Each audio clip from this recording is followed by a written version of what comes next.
What's up, family? Gerald the Bossman here. You're tuned into the Bossman Show on AM 1010, AM 1430, 1055 The King.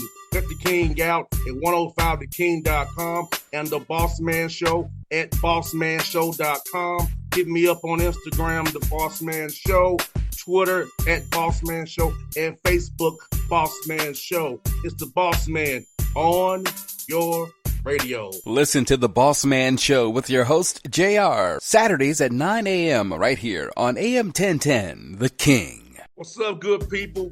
BetOnline is your number one source for all your betting needs. The latest odds, lines, and matchup reports for baseball, boxing, golf, and more. BetOnline continues to be the fastest and easiest way to place your wagers, including live betting and your favorite casino and card games available to play right from your phone. Head to the website or use your mobile device to sign up today and get in on the action. Remember to use your promo code BELIEVE, B-L-E-A-V, for your 50% welcome bonus on your first deposit. BetOnline, where the game starts. BS3 Network, changing the way you watch TV. Yes, BS3 Network, changing the way you watch TV, covering content and hot topics from A to Z, sports, music, society and culture, movie reviews, you name it, we have it. Check it out on bs3network.com or check us out on Roku, BS3 TV on Roku, as well as check out your favorite podcasts on all podcast platforms or Spreaker.com/BS3 Network. You are now tuned to BS3 Network.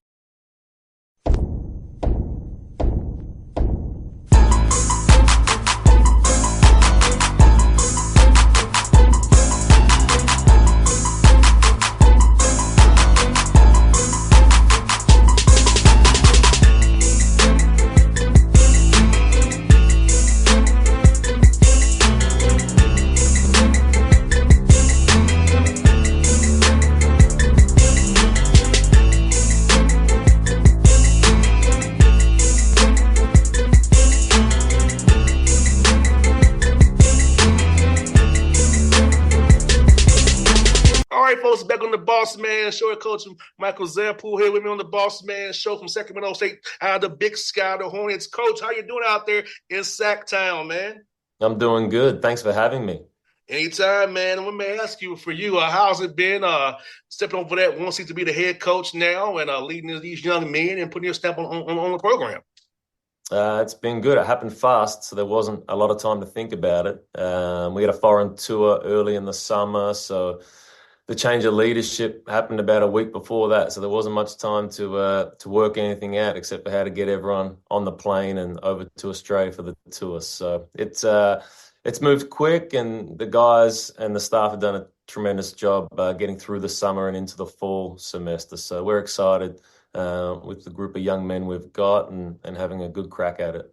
No doubt. And for you, this summer, how much was it after the foreign tour? Was it more doing some team drills, or was you more doing maybe some individual stuff to make sure you guys get better or more? We kind of did a little bit of both.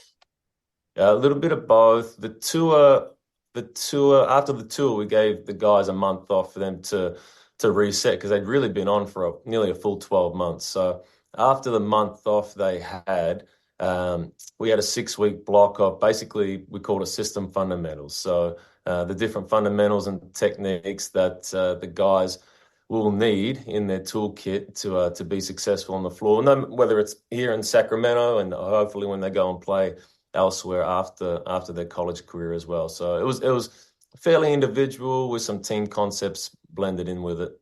No doubt. And you know what? And I think this is back. I know back when I played, it was like October 15th was the magic the day. Got to be ready for October 15th. So now you can get touch in the summertime. So how cool is it to try to build that camaraderie, kind of get ahead of things now, not trying to squeeze it all in come October with games right around the corner. It's definitely changed. October 15th, that was the date, I do remember. And I think now we've got more time. So you may have to not be smarter, but figure out a way to build out your training blocks around the fact that you do have more time. And with more time and the guys on the floor, they still have to play those 31, 32, 33 games in the same amount of time. So there is a little bit of strategy to making sure you're in really good condition come conference play, healthy come conference play, and obviously getting better at basketball. So that was kind of our mindset with this 6-week block of work that we just finished. And for you, what do you look for in a young man to play in your program? Like when you're trying to recruit a young man, what qualities do you really want them to have on and off the floor to be a successful part of what you're trying to build? Yeah, we actually spoke about this on the weekend. We had a camp here in Sacramento on campus, which was great, and we spoke with the young men about this and how it's changed and how it's become increasingly difficult for us to recruit as college programs, but also for young high school students to be identified and recruited. So it's changed a lot. Where I used to say competitiveness was like the one thing, like you had to identify some element of competitiveness in the kid. I do think now, like a love for the game, a passion for the game, a passion for the work, maybe even supersedes that because of how difficult it is to break through now against the transfers and the portal. And you may have to wait your turn, but if you're really passionate about basketball, then you're probably willing to do that. So we spoke about that, the passion. Then we talked about competing for the process. Like, are you willing just to compete for the process of being a part of this team and your role and being elite at it, and how that and then fits in with your evolution as a player? And then we spoke about the third thing is, are you able to function as part of a 5-man collective? So these good basketball teams you watch now, there's elite individual talent. We know that. But these great teams are really collective. The assist rate has gone up through the roof in the NBA. Team USA was unbelievable at the Olympics, the assist rate and the made threes, but they could play with each other. So I think that's a great lesson for young players. Can you function as part of a 5-man unit on the floor, offensively and defensively? It means you got to be awake, and it means that if you haven't got a shot for the last minute and a half, 2 minutes, this quarter, you've still got to know what's going on the floor. So they're the three things before we even talk about shooting, dribbling, passing, screening. We talk about those three things. And you know what you said is a word there, because sometimes these guys, a lot of guys who left situations are still in the portal, don't have anyone to play right now. But there's waiting their turn and not need immediate gratification per se. They will still have a scholarship, be on a roster. I feel like sometimes guys emotionally transfer out without a landing spot or confined landing spot and end up messing up their whole careers. And I feel like this should be more about loyalty, development, and understanding that, hey, kind of wait your turn. It's a process here. You know, people will cycle out. It's college, it's not the NBA. People will cycle out, and if you stay there the course, then you can shine in your junior and senior year, hopefully. Yeah, no doubt, no doubt. We spoke about that too. Don't look to Instagram and think that your path and your development is the same as the person next to you. Everybody's development pathway is completely unique. And I think the great lesson was on the weekend, the USC LSU football game. Both quarterbacks have been there for 3 years, and they were recruited, and then they were played over the top of, and then they had somebody taken out the portal and placed in front of them again. And both those guys hung on and kept on working. There was no promise of that they would be the starting quarterback this year when they committed to being on the roster 18 months ago. So I think that's a great, and they're both fantastic. Both played awesome, both fantastic. We'll probably both have a great season. But it's a hard message to convince kids and families, and like just to develop. Your time's coming, or your game will change as you get older. So that's where we need to be great mentors, provide a great message. But these young people that have people providing real information and real feedback, it's going to help them develop. And coach, for you, as the COVID got cycle after this year, finding those high school gyms more and more that they can really play for you, that can really good to have enough high school training, but can come in and play for you as a freshman day one. So talk about that, getting back to recruiting more freshmen as well, because the COVID guys cycle out of the system and still having to have the portal there, but also trying to find those good young guys to have in your pipeline. You're definitely going to have to continue to recruit high school, because of the fact that the rules of the NCAA changed again even this month. So there's 15 scholarships now next year in men's basketball, or 15 roster spots, which can be 15 scholarships. 15 people can't play, and 15 people probably can't be under the impression they are going to play. So that you could essentially build in maybe some development spots, roster spots that you've earmarked for really good high school kids and transfers who will need 18 months of development. But on the front end, if you tell them that, maybe you can provide a great plan for them that they're invested with. And that's part of competing for the process too, is just competing for your development. 100%. And you know what? Your conference, the Big Sky, has some talented players in the Big Sky. Player development has been very key. So talk about the Big Sky. If you've been in it, seeing how the talent is in the Big Sky, seeing how the coaching and the players have developed so well, and how many of the guys are playing overseas now have to play inside the Big Sky. Yeah, really good league. Really talented offensive coaches who develop really talented offensive players. Just to have 2 NBA draft picks this past summer of guys that played in the Big Sky is testament to that. So you do have to do a good job of developing players, because the league historically has developed great players. And there's a lot of players that played in this league 4 or 5 years ago before we got here that are overseas playing and on good teams as well. So it's a really good league. I believe the number was the highest effective field goal percentage in the country last year as a conference, and the highest 2-point percentage as a conference last year as well. So teams are getting quality shots. So you're going to have to figure out how to mitigate some of that defensively. But you, coach, at what point in your career did you kind of decide you're going to get into coaching? I know, my father is a coach. I just didn't have the temperament to be a coach, but I already do what I'm doing on radio, talking about the game and coaching it. But for you, at what point did you decide you want to get into coaching and pour into young men and give back to young men? It was probably before I even came to college. Like, I always just loved sport. So I thought my best chance to hang around sport was probably to coach after I finished playing. I stopped playing way earlier than what I thought. So I finished my college career playing in 2009, graduated in 2010, and started coaching then. So when I was a freshman, junior in college, I definitely thought it was a path that I'd like to pursue. And I had some knee injuries through college. I tore my ACL up a few times, so that kind of accelerated in my mindset on you better figure out how to do something after playing. So from a young age, I thought if I was ever fortunate enough to coach that I'd love to. And for you, how's it been for you from time you and I played back in the mid-2000s to now, seeing the game kind of change and evolve? So for you, how cool has it been to watch the game evolve and do more pace and space and things of that nature, different actions on the front side and the back side, and how integrated these offenses are now with all the different actions that are involved? Yeah, you would have made a lot of money now playing compared to the mid-2000s. Mid-2000s. The game's totally different. I don't remember practicing pick and roll basketball, playing pick and roll basketball, any of that back in the mid-2000s. And when I was a junior back home in Australia too, we didn't work on pick and roll reads and setups and screening angle, none of that.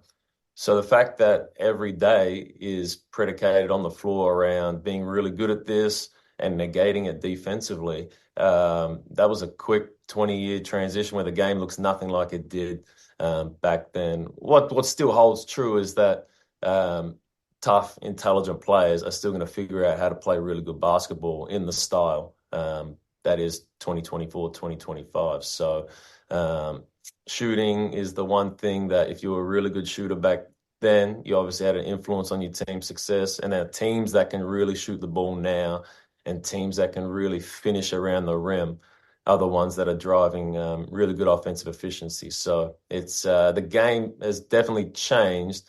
The traits of a good basketball player probably are still the same as what they were 20, 30, 40 years ago. 100%, because you still got to put the ball in the hole. you still got to make the shots. So it's still that. Some of us are it's a make or miss. Yeah, it's make or miss. You still got to have some talent, to put it in the hole. That's one for you. From being from Australia, so for the listeners out here who've never been to Australia, I've been down there once for the Australian Open tennis tournament. So talk about Australia and how cool it is down there and the different culture and environment down there. But those who don't really know about Australia the way you and I do, and you've been from there. Yeah, different culture. When I first got to the US, I thought the US and Australia were very, very similar. And the longer I've been in the US, I couldn't think the two places are further apart and different. It's just me growing up, obviously. But we grew up on US culture, US TV shows, US movies, US sport. So we have a really good understanding of America when we do come over here on vacation or to relocate for work or school, like a lot of these young people do now. But Australia, very cool. Got a sporting culture that we really invest in, that we're proud of. Our representation at the Olympics across all sports made everybody proud to be Australian. For the amount of people that we have to have the success that we did in the pool and on the track and the team sports was really, really cool. And I love getting home a couple times a year to recruit and see family and friends and hang out for a little bit. So I still touch base with everyone back home often. The phone obviously makes that a lot easier now than when I first moved over here. So I definitely stay in touch with everyone back home and still very proud to be an Australian. Oh, yeah, the Australian Open when Melbourne was crazy, man. The energy was off the chain there, man. It was I really enjoyed that. I got to see Federer and all those Nadal, all those guys, and man, it was a trip to see, man. It was fun to make that trip down there at once. The flight there is so long. Flight was long, man, but I enjoyed it. Long flight. That's a great 2 weeks. Anyone who would like to go watch the tennis over there should definitely do it. That was basically up the road from my house where we lived in Melbourne. But it's a great 2 weeks. The city's buzzing and plenty to do, and it's just a great time to be in the city. No doubt. Well, Coach, good to have you on the show, man. To see you come to Sacramento and play the Kings. Hopefully, you all have a home game. We'll be here. We can catch up with you, man. We'll do this again real soon. Let's look to you all year, Coach. It was fun. That'd be great. Always welcome. Thanks for having me. Anytime. BS3 Network, changing the way you watch TV. Yes, BS3 Network, changing the way you watch TV, covering content and hot topics from A to Z, sports, music, society and culture, movie reviews, you name it, we have it.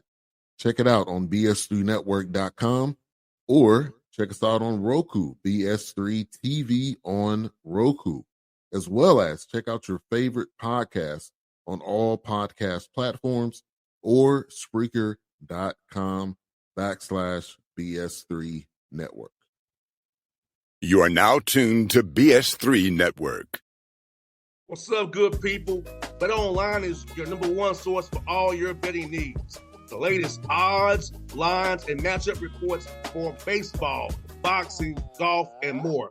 Bet Online continues to be the fastest and easiest way to place your wagers, including live betting and your favorite casino and card games available to play right from your phone. Head to the website or use your mobile device to sign up today and get in on the action. Remember to use your promo code BELIEVE, BLEAV, for your 50% welcome bonus on your first deposit. Bet Online, where the game starts. What's up, family? Jared the Bossman here. You're tuned into the Bossman Show on AM 1010, AM 1430, 1055 The King. Check The King out at 105theking.com and the Bossman Show at bossmanshow.com. Hit me up on Instagram, The Bossman Show, Twitter at Bossman Show, and Facebook, Bossman Show. It's the Bossman on your radio. Listen to The Bossman Show with your host, JR, Saturdays at 9 a.m. right here on AM 1010, The King.